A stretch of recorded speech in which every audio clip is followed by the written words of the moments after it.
everyone, and welcome back to Your Best You. I'm your host, Reverend Dr. Kat, and I'm with my co-host again today, Joan Kazmarzik. Thanks for coming, Joan. Thank you very much. I invite Joan Hi, into my everyone. room.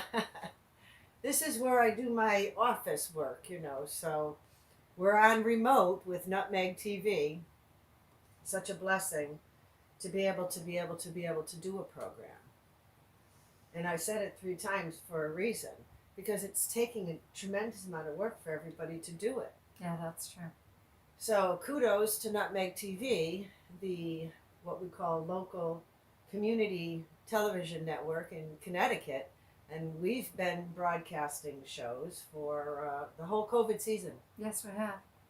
And we have a lot of other people on the program that have been hosting and doing shows as well. So check out Nutmeg TV Video on Demand and find your favorite program there. There's a lot of interesting programs. Yeah, And you might they do. find something that's fascinating for you, like Your Best Too. The best of the best. So here we are. Here we are. Little heart chakra.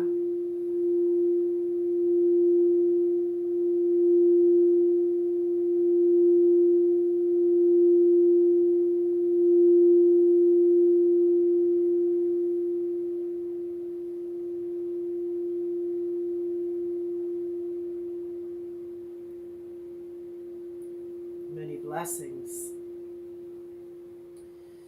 As we're all coming through this year of 2020, it's a very challenging year, and we seem to be getting one challenge after another as this year begins. And this year is now in September, and we're coming up to the holiday season, and we're Right. still, Things still are being dealing with one thing after another. So I want Things to are- just give us all a moment. I think to take a moment and.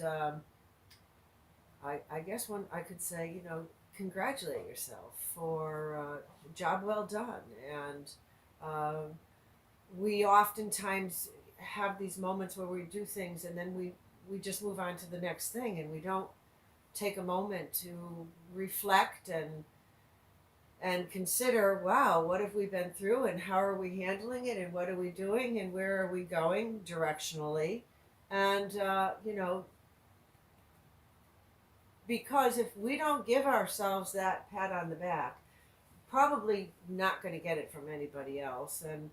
And we all deserve to be able to recognize within ourselves when we are doing our best and feed that into the cellular body so that our cells hear us speaking kind words towards ourselves, and we don't create an antagonistic relationship with our cellular body that is alive and present and hears us and right. responds to us, as we learned from the last show that I gave you, the name Francisco Valero, remember? And I didn't give you the term, but I spoke about the energy of the self-replicating and the awareness and the intelligence. But the term was autopoiesis, and the auto part is Greek from self, and then poiesis is again the Greek for creation and production. So it's self-creative. Well, that makes perfect sense. Right. So we know that that's within ourselves, that we have the potential within our cellular body, created by our Creator, however we've been created, to do not quite like an octopus, which can really rejuvenate and replicate in so many ways, or we've heard the starfish can redo its, but in the sense that we have the capacity to, within our bodies, handle a lot of things. Not if we're putting bad things in it, because it's going to feed it bad things, and then our body is going to not be able to have that strength of character to determine good versus bad and do its job. So we talked about good things to do for the body, and one of the things we talked about was food. Quite a bit is the food, and I said there was something that was good to build our immune system, and I made it this week. Yes, you did. You made your absolutely wonderful French onion soup that you make with the bone broth. Yeah. The organic bone broth. Yeah. And that is phenomenal. it's good for us because it's the onions and it's got all of that bone broth, which is the bone marrow. And if you remember what I told you in the last show, is though the immune system circulates through the entire body, it dwells within places like the marrow, you know. So we get a lot of good, strong fighters. You know, you think about the old craft women, and they would boil the bones. Well, they boiled the bones to get that gelatinous material, which is ultimately the broth part gelled down to gelatin. Okay. You know, So that you can, so it the can be real used. bone broth, when I've made it myself, and I have boiled bones for 48 hours. I like to boil them for a long, slow time in the crock pot. And what you end up with is just this intense, and you take all the bones out. The ones that we get at the store is a much more watered down version, but elementally, you're getting a lot of benefits, and it's so good for you. So Oh yeah. Plus, it's delicious. it's delicious. Okay, I looked up to the sky this morning. I went out for the walk with my little guy, you know, and I looked up to the sky and I saw the sliver of the moon because it's coming down to New moon. New moon. And when I was thinking about the inside of us, you know, all of our body, and I'm looking out at the sky, and the moon is up in the morning sky, you know. And I'm going, well, wow, we're so connected, you know. I wonder how the moon was made. Mm-hmm. You know, how was the moon made? They have several theories about that. There's a lot of theories There about are, the moon yeah. being made. Yeah. Okay, so, you know, you could postulate and you could postulate or you could postulate. I don't know if we'll ever have the answer. But one Maybe of the not. theories that I found was about kind of the Big Bang. And so all of the planets and everything were all in this relationship around who? Around the sun. Not the moon. No. But the sun comes up and the sun goes down, and I'm teasing. I know, of course. But no. But yes, there was a big cloud of dust around yeah. it. Big cloud of particulates. And then somehow, and like we said, in the Big Bang Theory, certain cosmic things came together. Earth. Formed the different planets. Earth formed the moon. The moon and the Earth are in this satellite orbit together. It orbits Earth. You know, you think about it, because if it wasn't for the moon, the sun would destroy us. I mean, it's plasma. It's hot, burning hot plasma. It wants to eat everything in its path, and we're in its path. We're in We're the not Goldilocks you zone. know, Mars and Mercury's Mars, the they get it. closest, They yeah. get it before us, so they all Yeah. get eaten before we get eaten. But what happens when one of them gets eaten? I think the whole system falls apart, because it is what I've talked about on the Facebook before. It's a Goldilocks zone. Yeah. So where when we are. want to find that outside in the galaxy to exist within our galaxy, within ourselves, I've addressed that Goldilocks zone. And even, you know, in how we're in relationship to ourselves, you know, not from one extreme to the other, but that, you know, balanced place of Om Namah Shivaya, you know, and everything could be moving around you, but because that centered, balanced place had been found, that it doesn't matter if Ruby's whimpering in the background. You see what I'm saying? He is. But, you know, he's had a busy day today, and I don't know if I'm going to bring him into the camera or not, because he's been fussing so much today. But he had a really good he went day, out too. for rides, and he had a lot of stimulation, and then he ate a lot of, and then he, you know, he doesn't know, sometimes he just wants to cuddle, you know. And he picks the times mostly because, you know, he's my Ruby heart. But the moon, it's neither a planet, and it's not a star, like the sun is a star. The sun is a star, right? So it's hot, burning, and it's close, yeah. so it provides us with our ability to have become planet Earth. Okay, there isn't another planet in our little galaxy that replicates what we're able to do here on Earth. No. So we're quite unique, as I've said. It's a gift for us to have this planet. That's true. And what we do with it, yes, it's a satellite object, is what the terminology is credited to the moon in relationship to the Earth. But again, as with us and humans, we need one another. So too the planets need one another. Everything is in a relationship with one another. There's this great movie I love every time of the year. It's called It's a Wonderful Life. Oh gosh, yeah, that's a classic. But it really That's a calls classic. into place how much we are so interconnected to one another that we don't really realize how much we really do need one another, because one little piece of the puzzle not in place changes the entire, thing. And, I don't know, there's something to destiny and fate Yeah. and kismet and you name them. What's some of the others? Oh gosh, yeah, there's just so many. It's just. That helps people out a lot, Joan. I'm sorry. No, but I mean, if they know the movie, they know what we're talking about, because What he movie? did. It's a Wonderful Life. Oh, that movie. That movie. Just that he didn't think that anyone would miss him, and that life would just be perfect without him. Well, there was a how- cataclysmic event that occurred that Yeah. caused a crisis of consciousness. Yeah. Because something happened with the money. And when Yeah. something happened with the money, after he'd been there helping people all this time and given up so much that had meant so much to him to be able to be there for others in his community, then something happened really that made him lose money, and now he's in really big trouble. Yeah. Because everybody's like, you did this, and where's the money, and and it was in the other person's hands who had it. It wasn't lost really, but someone else had it, and they knew they had it, and they allowed him to suffer. But in the middle of that is the story of It's a Wonderful Life, where the angel Gabriel comes down and helps him to see how interconnected we really are, and how we're there for one another in ways we don't even realize. And so many times it's the majesty, it's the magic, it's the music, it's the symphony of the universe. So You have to remember that you matter. yeah, go ahead and tell everybody about that for a minute while I lean back and get Ruby.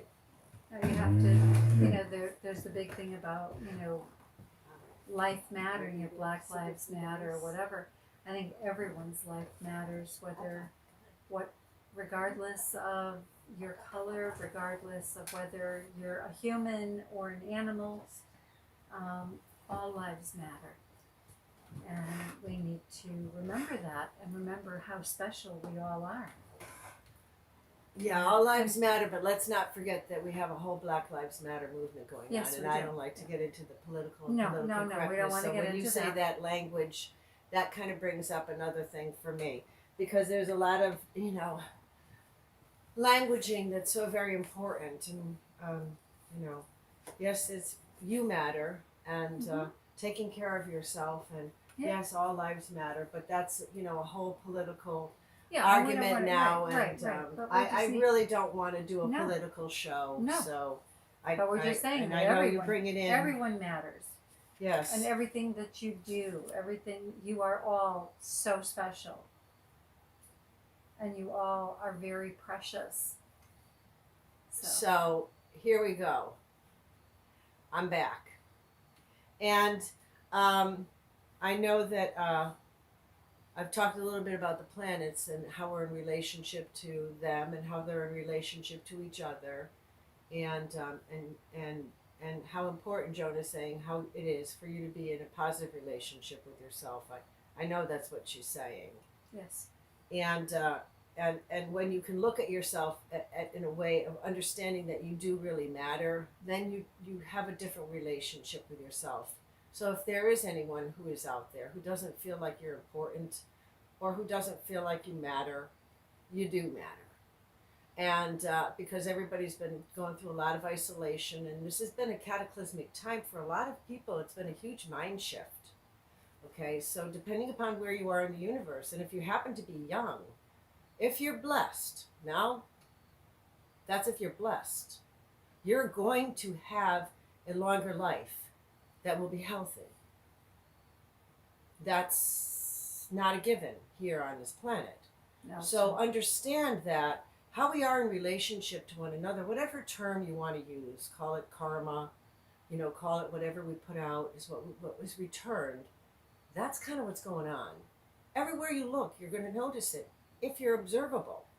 If you not just say you're listening, but observe. Because a lot of things that are being said are really, there's something interesting. I'll deviate for a sec. I watch the YouTube because it provides a lot of documentaries and some real life kind of scenarios because I'm a writer and I'm always stimulating for dialogical matter, etc. But I'm watching the other day New York walking. Now this is just before COVID. This video was taken YouTube. Okay. Christmas time in New York, beautiful time of the year, the holiday time in New York. It's lovely. Yeah. Pre-COVID, so it was about December, and they had the walking video. Just like a stroll through New York. Wow. And what was interesting was, for me, as I watched it, because the visuals was nice, it was down Fifth Avenue, so, the most elitist aspect of the city, Third, and, the streets and the avenues, right? And the snow was falling gently. So it was very pretty. But you could hear the passing conversations. And I'm going to be honest. Some of these conversations that you'd hear like about a clip of words could be quite shocking. I was pretty surprised to hear, because you're listening. But at the same time, what you're looking at is no match to the dialogue that's going down the street. It was very interesting. It was just a very interesting experiment that I did, just to see, there's listening and then there's observing. So that's just a little deviation because I thought, well, isn't that interesting that the camera, which is looking at all this, but hearing these little random clips of people on their cell phone. Now, mind you, this is just before the COVID. There was a little inkling, and there was an energy, and there was something that was going on. You could feel it already. Mm. There was a sense that the sickness was around already. So okay, Mars is going retrograde. Okay, what does that mean? Does that mean that it's going to move backward, and we're moving forward, it's going backward? Whoa, no, because the planets, we're all rotating around the sun, okay? We're all rotating around the sun, but at different rates of speed, right? And these rates of speed, that's our Goldilocks zone that keeps us all together. Right? Yeah. So if anything comes in and pops that out of place, whoop, oh yeah, goes the whole thing, right? So this is like a relationship that must be maintained in order for the health of the galaxy to exist. Mars is a planet considered to be a masculine planet. Venus is a planet considered to be a feminine planet. Mars has got that masculine, aggressive drive, force energy. I can do it. We can get it done. Yeah. It just went retro.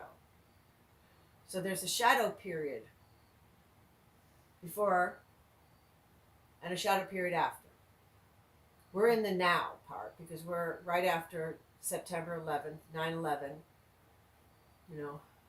So we're in that time where now we're in the middle of it, kind of getting into the Mars really being retro. When it was moving into it, how many of you felt headaches? How many of you felt anything up in this part of the area? Because it went retro in Aries. So that Aries... Yeah, Aries energy, the fire energy. Right, is in the head. And Pisces is the feet. So, they rule different parts of our body in astrology. Okay. Yeah. So when Mars went retro in Aries, it caused a lot of us to get this like disoriented, vertigo-y, headachy, Headachy, yeah. migraines, but it also causes a sense of, well, lethargy. I'm fighting a losing battle. I'm never going to make it. I can't do it. Is it worth fighting for? I don't think I'm going to make it. Is it really worth my time? Should I really go after that? What you really do is you really do want to go after it, but because Mars has gone retro, It's like you lose your you confidence. lose that. And if you're aware that you've lost it because of a planetary alignment, then you can at least try to pull it back. Because you could miss out on some things that you might have wanted to move forward on, but for the fact that Mars went retro, and now you're feeling like you can't do it. My advice generally is to focus really well on the few things that you don't want to lose, I think, during this time. Yeah. We have a new moon, so that's the manifesting energy, and that's coming up. So you could at least manifest the things that you would like to continue to move. You can do good reconciliation work during this time because you can rewind, redo those types of things.